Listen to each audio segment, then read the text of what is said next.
اس کو سنت مؤکدہ قرار دیا، لیکن یاد رہے کہ یہ سنت مؤکدہ زمانہ غیبت امام زمان علیہ السلام میں ہے، وگرنہ خدا اس کائنات کے وارث کو اگر آج ہی اسی لمحے اذن ظہور عطا فرمائے تو یہ نماز عید جو ہے یہ فرض ہو جاتی ہے۔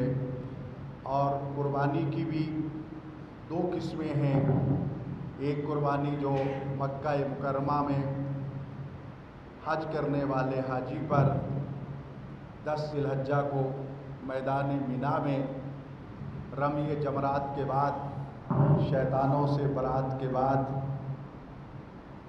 کرنے کا حکم ہے، وہ قربانی واجب ہے۔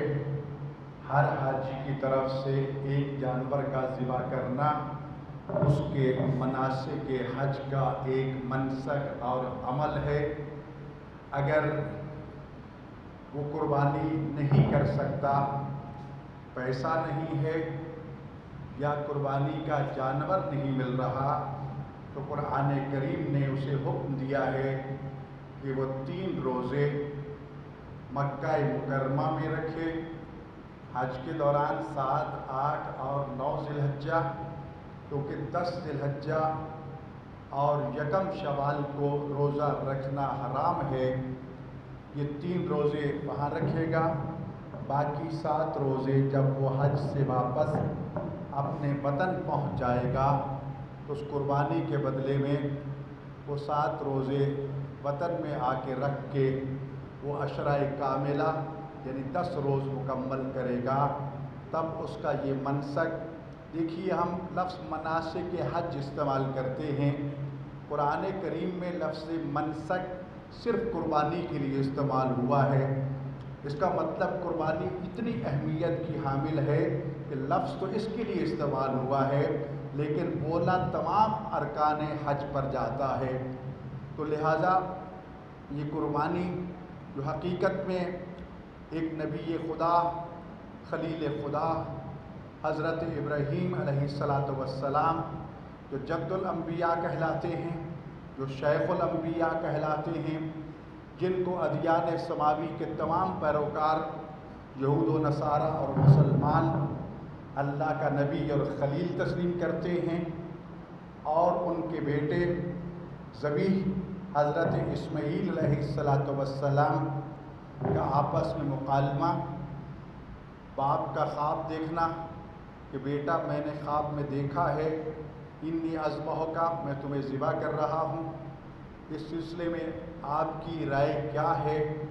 نبی بیٹے نے جو مؤدبانہ جواب دیا وہ یہ نہیں تھا کہ بابا ہو سکتا ہے یہ خواب خیال ہو، نہیں، جانتے تھے کہ نبی کا خواب جو ہے وہ بھی وحی الہی کی ایک قسم ہے، یہ ابراہیم کا خواب نہیں ہے بلکہ حکم خداوند متعال ہے، جس کی بجا آوری میرے بابا کے لیے واجب ہے۔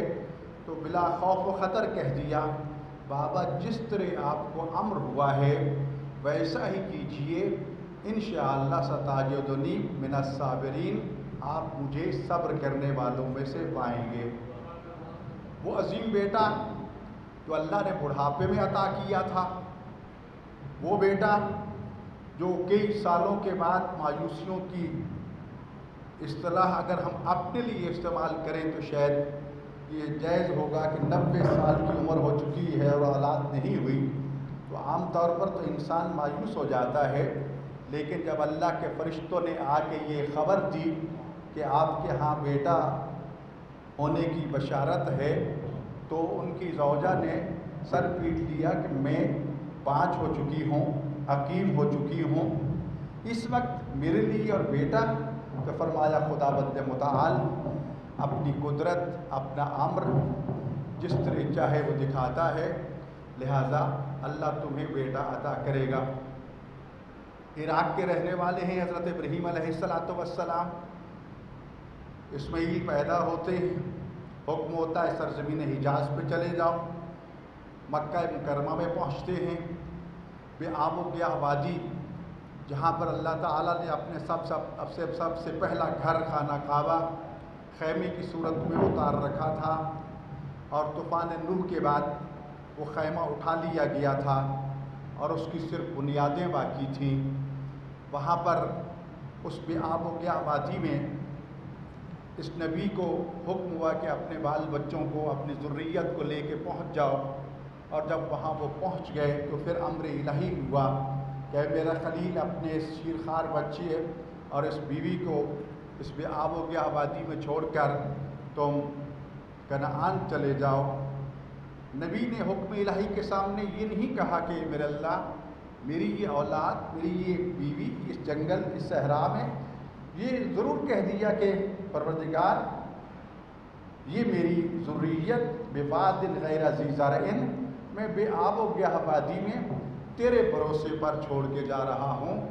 حضرت حاجرہ علیہ السلام کو جب یہ کہا کہ امر الہی ہوا ہے کہ میں آپ کو تنہا اس وادی میں چھوڑ کر کنعان چلا جاؤں، تو ایک مرتبہ پوچھا کہ ہمیں کس کے حوالے کر کے جا رہے ہو؟ کہا اللہ کے۔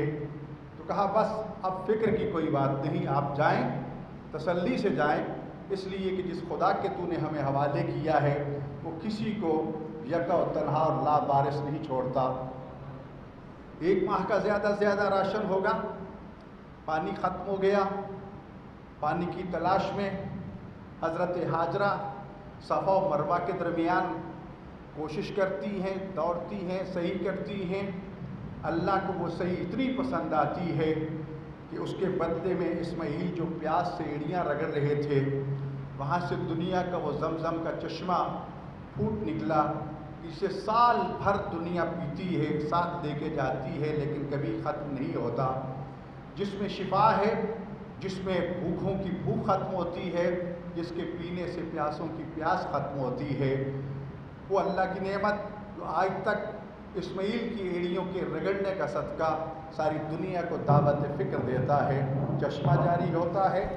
حاجرہ جو سیاہ رنگ تھی لیکن دل اتنا نورانی تھا، اتنا نورانی تھا کہ جس کا کوئی اندازہ نہیں لگا سکتا، کہ ایک نبی کی بیوی تھی اور ایک نبی کی ماں تھی، اس نبی کے حکم پر اس بے آب و گیا وادی میں ٹھہر گئی اور اللہ بھروسہ کر کے وہاں دن گزارنا شروع کر دیے۔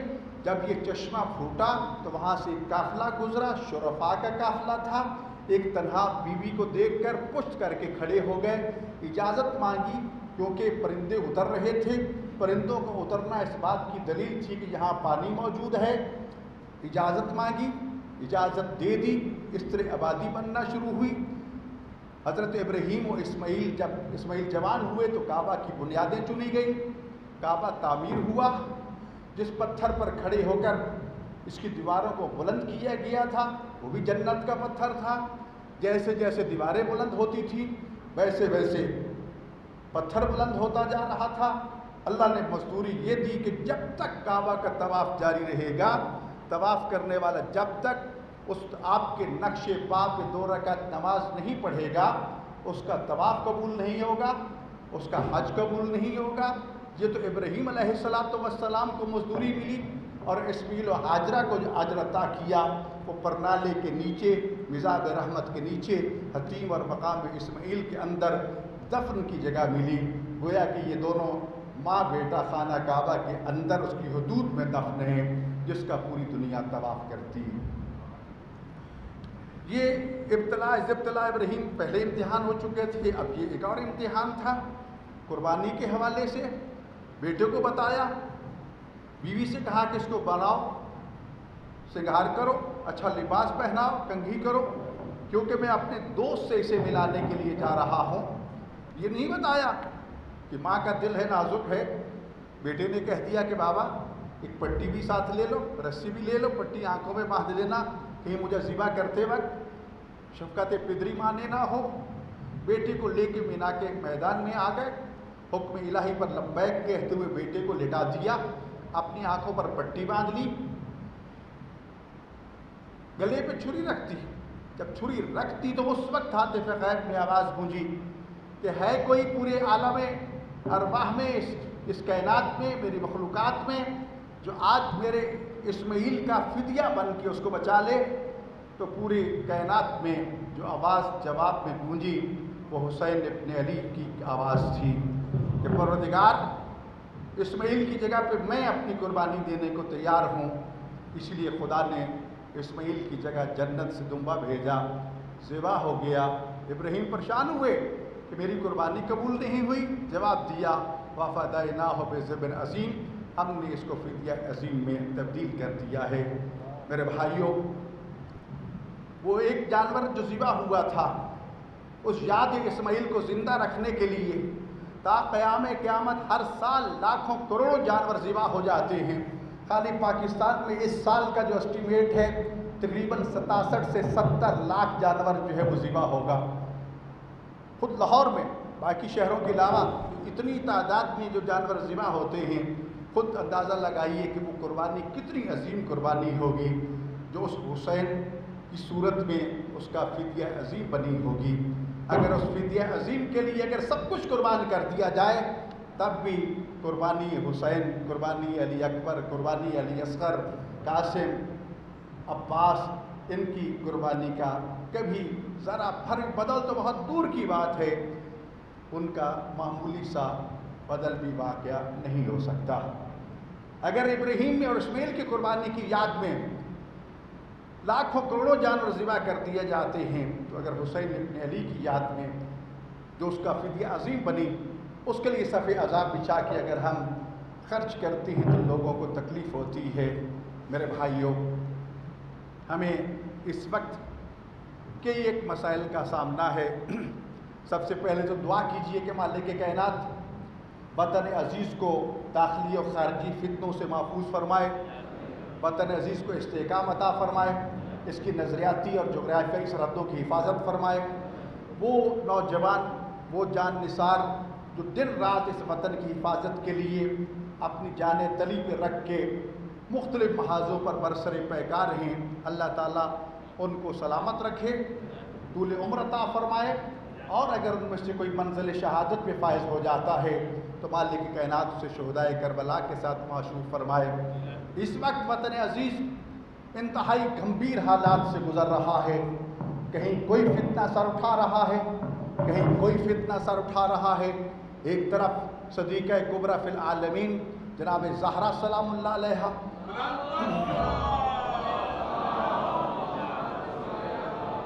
کی شان میں ایک بدبخت گستاخی کا مرتکب ہو کر مولا امیر المومنین علی ابن ابی طالب علیہ السلام کی شان میں گستاخی کا ارتکاب کر کے اور پے در پے گستاخیوں کا ارتکاب کیے جا رہا ہے، پس دیوار زندان ہے۔ ہماری فقہ محمد و آل محمد علیہ السلام کے مطابق گستاخ نبی صلی اللہ علیہ وآلہ وسلم ہو، یہ 14 معصومین میں سے کسی ایک کا گستاخ ہو، وہ قطعاً قابل معافی نہیں ہے۔ اگر اس سے جرم سرزد ہو جاتا ہے تو اس کی سزائے موت ہے، اور یہی ہم حکومت سے مطالبہ کر رہے ہیں کہ اس بدبخت نے صرف جناب زہرا سلام علیہ کی شان میں گستاخی نہیں کی بلکہ وہ رسول اللہ کی شان میں گستاخی کا مرتکب ہوا ہے، اور اس کو کیفر کردار تک پہنچایا جائے۔ اس کے بعد ابھی یہ سلسلہ چل رہا تھا کہ ایک بل جو ہے وہ مسلط کر دیا گیا، جس کو نام تو تحفظ بنیاد اسلام دیا گیا، لیکن اس میں جو باتیں داخل کی گئیں وہ بنیاد اسلام کو کھوکھلا کرنے کے مترادف ہیں۔ ایسے مسائل کو زیر بحث لایا گیا جن کا دور پار کا بھی واسطہ نہیں ہے۔ امت محمدیہ اپنے بزرگوں کے ادب و آداب کو اچھی طرح جانتی ہے کہ ہم نے رسول اکرم صلی اللہ علیہ وآلہ وسلم کو مخاطب کرنا ہے تو ان کے نام کے ساتھ صلی اللہ علیہ وآلہ وسلم ہی کہنا ہے۔ انہیں اچھی طرح علم ہے کہ جب اہل بیت اطہار علیہ السلام کا نام آئے گا، ہر امام کے ساتھ علیہ السلام آئے گا، صدیقہ کبریٰ سلام اللہ علیہ کے نام کے ساتھ علیہ السلام آئے گا، اور ان کے جو آگے بیٹے ہیں، بیٹیاں ہیں، شخصیات ہیں، ان کو جو علیہ السلام کے لائق ہیں علیہ السلام کہہ کے پکارتے ہیں۔ اور جہاں تک تعلق ہے اصحابہ رسول صلی اللہ علیہ وآلہ وسلم کا، تمام شیعوں کے نزدیک انتہائی قابل احترام، انتہائی قابل عزت ان کی تکریم فرض ہے، جن پر حضرت امام سجاد علیہ السلام نے صحیفہ سجادیہ میں باقاعدہ ایک دعا کر کے اصحاب رسول کی عظمت اور مقام کو بتایا ہے. سوائے تہمت اور الزام کے یہ کچھ بھی نہیں ہے کہ شیعہ اصحاب کو نہیں مانتے. قطعاً ایسا نہیں ہے، دنیا کا کوئی شیعہ ایسا نہیں ہے جو اصحاب کو نہ مانتا ہو، لیکن اصحاب کو مانتے ہیں اہل بیت اطہار کے بعد. یہ نہیں ہے کہ اہل بیت پر ان کو مقدم رکھیں. خود ہمارے اہل سنت کے مکاتب فکر بھی کہتے ہیں اہل بیت اطہار دو منزلتوں کے مالک ہیں، اہل بیت بھی ہیں اور اصحاب بھی ہیں. تو پھر خود سوچئے جس میں دو خوبیاں پائی جاتی ہوں اور جس میں صرف ایک پائی جاتی ہو تو دو والا افضل ہوگا یا ایک والا افضل ہوگا؟ جن کے دروازے پر فرشتے آ کے اجازت مانگتے ہوں، جن کے ہاں فرشتوں کا آنا جانا ہو، جو گھر نزول قرآن کا گھر ہو، نزول وحی کا گھر ہو، جس گھر میں داخل ہونے کے لیے سید الرسول کو بھی اجازت مانگنا پڑے، وہ گھر کتنی عظمت کا گھر ہوگا. اور اس کے مقابلے میں اصحاب کے گھر کی کوئی نسبت نہیں ہے. لیکن ہم قطعاً ان کی احترام کی نفی نہیں کرتے، لیکن بضد ہیں کچھ لوگ کہ ہمیں مجبور کیا جائے کہ کیونکہ ان کی شان تو وہ بڑھا نہیں سکتے، لہذا اہل بیت کی شان کو گھٹایا جائے. اور تاریخ اس قسم کے کارناموں سے بھری پڑی ہے. ایسے سیاہ کارنامے پہلے بھی انجام دیے گئے. یقین جانیے علی علی ہے، کوئی اس کو علی مانے تب بھی وہ بلند و بالا ہے، کوئی علی کو نہ مانے تب بھی یہ بلند و بالا ہے. علی امام ہے، علی خلیفہ ہے، کوئی مانے تب بھی وہ خلیفہ ہیں، کوئی نہ مانے تب بھی وہ خلیفہ ہیں. ان کے پاس مسند اقتدار ہو آل محمد تب بھی خلفائے رسول ہیں، اور اگر تخت و تاج نہ بھی ہو وہ منصب امامت پر فائز اور اس کی ذمہ داریوں کو پورا کرنے والے ہیں. لہٰذا ہمارے ہاں یہ عہدہ الہی ہے، یہ ایک منصب الہی ہے جو خدا اپنے منتخب نمائندوں کو عطا کرتا ہے. لہٰذا ہم اس عقیدے پر قائم ہیں. یہی تفریق ہے ہمارے اور باقی مسائل کے درمیان، وگرنہ اعمال میں تو بہت سے مشترکات پائے جاتے ہیں. ہمیں مجبور کیا جا رہا ہے کہ ہم اپنی عقیدہ اور نظریہ کو چھوڑ دیں، یہ نہیں ہو سکتا. لہذا ہمارے ذمہ داران نے، میں نے، باقی ساتھیوں نے حکمرانوں کو بارہا لکھ کے بھی، زبانی بھی ملاقات کر کے متوجہ کیا کہ قطعاً ہم اس بل کو قبول نہیں کریں گے، اور اگر مسلط کرنے کی کوشش کی گئی تو اس سے ملک کی فضا جو ہے وہ خراب ہوگی. ملک اس وقت اس قسم کے فتنوں کا متحمل نہیں ہو سکتا. ان فتنوں کو ختم کرنے کے لیے پاک فوج کے جوانوں نے قربانی دی، پوری قوم نے قربانیاں دی، تب جا کر یہ فضا قائم ہوئی. لیکن اس وقت کچھ جو خوب سے باطن رکھنے والے ہیں وہ لوگ ایسے حالات پیدا کر رہے ہیں کہ وطن کی فضا پھر ایک مرتبہ شیعہ سنی اختلاف کی صورت میں مقدر ہو جائے، داغدار ہو جائے. ہم اس کو قطعاً داغدار نہیں ہونے دیں گے. میں آپ تمام سے گزارش کروں گا کہ آپ بیدار رہیے، ایسے سازشکاروں سے باخبر رہیے. قطعاً صدر پاکستان نے دو ٹوک لفظوں میں عزاداری مظلوم کربلا کو منعقد کرنے کا اجازت نامہ جاری کر دیا. SOPs پر عمل کیجئے، مجالس منعقد کیجئے، زیارات، جلوس، جتنے پروگرام ہیں منعقد کیجئے، اس میں کوئی رکاوٹ نہیں ہے. لہٰذا SOPs کے حوالے سے ضرور اس میں تمام لوگوں کا فائدہ ہے، ہمارا فائدہ ہے. اس وقت ہندوستان کشمیریوں پر جو ظلم و ستم ڈھا رہا ہے ان کی قربانی کو ہم نہیں بھول سکتے. ہمارا سلام ہے ان شہداء پر کہ جنہوں نے قربانیاں دے کر عزت و ناموس قربان کر کے اس وطن عزیز کی حفاظت کے لیے اور اسے پاکستان کے ساتھ ملحق کرنے کے لیے تحریکیں چلا رکھی ہیں. پوری دنیا میں جتنے مجاہدین ہیں ان کے ساتھ ہم کھڑے ہیں، مظلوموں کے ساتھ کھڑے ہیں. مولا امین علیہ السلام کی اس وصیت پر عمل پیرا ہیں. کون للظالم خصما وللمظلوم عونا، ہمیشہ ظالموں کا دشمن رہنا. کوئی بھی ہو، وہ کسی لبادے میں ہو، ہم اس ظالم کے دوست نہیں ہو سکتے، نہ اسے دوست بنا سکتے ہیں. وللمظلوم عونا، مظلوم کوئی بھی ہو، کسی قوم و قبیلے سے تعلق رکھتا ہو، ہم اس کے ساتھ ہیں دنیا میں جہاں کہیں بھی ہو. ہم فلسطین کے مظلوموں کے ساتھ ہیں، ہم شام کے مظلوموں کے ساتھ ہیں، ہم یمن کے مظلوموں کے ساتھ ہیں، ہم افغانستان کے مظلوموں کے ساتھ ہیں، ہم کشمیر کے مظلوموں کے ساتھ ہیں. دنیا میں جہاں کہیں بھی امریکہ اور اس کے حواری مسلمانوں نے جہاں پر ظلم و ستم اٹھا رہے ہیں ہم اس کی بھرپور مذمت کرتے ہیں اور اقوام عالم کو متوجہ کرتے ہیں کہ متحد ہو جائیں اور ان کے حقوق جو ہیں وہ انہیں عطا کیجیے. اس وقت میں آپ سے بھی درخواست کرنا چاہتا ہوں، خاص طور پر شیعہ حیدر کرار سے ہم نے اتحاد امت کانفرنس کروائی، بہت کامیاب کانفرنس رہی، بہت عظیم کانفرنس تھی، جس میں تمام مسالک کے علماء اور مشائخ شریک تھے، شیعہ مشائخ موجود تھے، سنی مشائخ موجود تھے، بریلوی دیوبندی اہل حدیث علماء، شیعہ علماء موجود تھے، منسٹر موجود تھے، حکومتی ذمہ داران موجود تھے۔ ایک اعلیٰ سطح پہ یہ کانفرنس تھی جس کو ایوان صدر سے بھی پذیرائی ملی اور پوری امت کی طرف سے قدر کی نگاہوں سے دیکھا گیا، جسے دنیا بھر کے میڈیا نے ہائی لائٹ کیا، لیکن اس مشن کو ناکام کرنے کے لیے پھر کچھ لوگ اٹھے اور انہوں نے اس وحدت کو بکھیرنے کی کوشش کی ہے۔ یقیناً ہم اس کو ناکام بنائیں گے، لیکن میں وہی کہتا ہوں کہ اتحاد امت سے پہلے اتحاد مومنین بہت ضروری ہے۔ میں نے اس وقت بھی تمام اپنی شیعہ جماعتوں کو دعوت دی، کچھ تشریف لائے کچھ نہ آئے۔ میری آپ سے گزارش ہوگی اپنے سٹیج کی حفاظت کیجیے، سٹیج پر آنے والے خطباء کو دیکھیے، کوئی ایسی بات نہ کہہ دیں کہ جو اس عظیم مشن کو نقصان پہنچانے کا باعث بنے۔ ذمہ دار سب سے پہلے بانی ہوگا، پھر نہ کہنا کہ ہمارے خلاف FIR کاٹی گئی ہیں، ہمیں تکلیف دی جا رہی ہے۔ آپ کی ذمہ داری ہے ان تمام حالات کو کنٹرول کرنا اور ذاکرین واعظین کو متوجہ کرنا ہے کہ فضائل آل محمد اتنے زیادہ ہیں جو کبھی ختم نہیں ہوتے، ہمیں کسی کی طرف جاننے کی کوئی ضرورت نہیں ہے۔ عزیزان گرامی، یقیناً یہ قربانی کربلا کی قربانی سے ملتی ہے۔ اس سال حج کی سعادت سے ہم محروم رہے، شاید ہم لوگوں کا سے کوئی غلطی ہوئی ہو کہ پوری دنیا فریضہ حج کی ادائیگی سے محروم رہی۔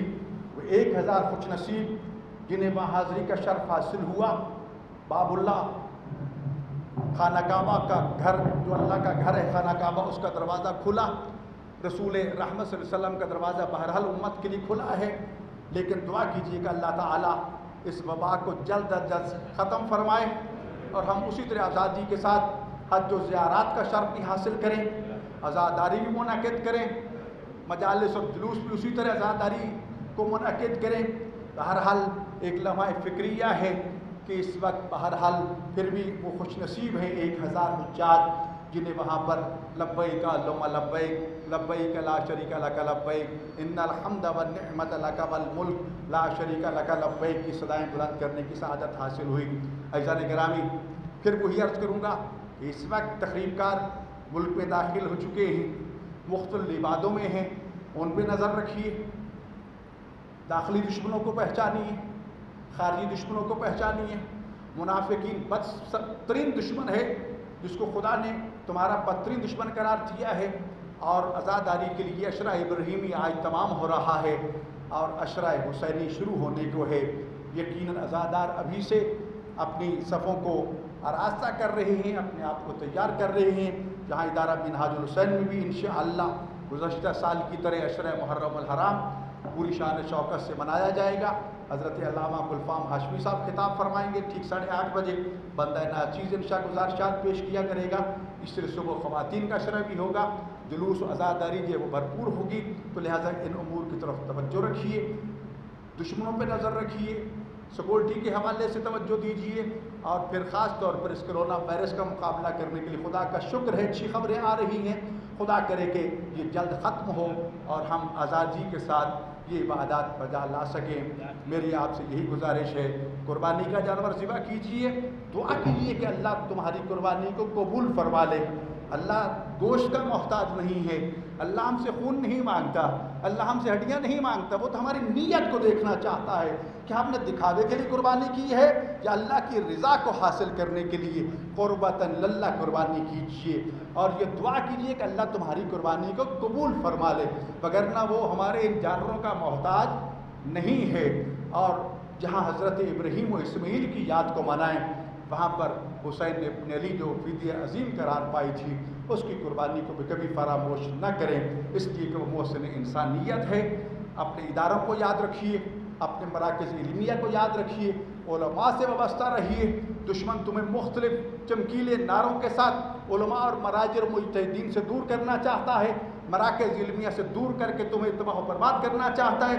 آج سوشل میڈیا پہ آپ دیکھ رہے ہیں کہ جو ایک دوسرے کی جان کے دشمن تھے وہ اکٹھے ہو رہے ہیں، اور جنہیں خدا نے بھائی بھائی کہا ہے وہ الگ الگ ہو رہے ہیں۔ ہمیں ان امور پہ توجہ دینی ہے، اللہ سے دعا کرنی ہے کہ اللہ تعالی ہمیں صحت و سلامتی کے ساتھ مناسک حج، مناسک عمرہ، زیارات اور مجالس عزا اور اس کے تمام تر جتنے طور طریقے ہیں اس کے مطابق انہیں انجام دینے کی توفیق عطا فرمائے۔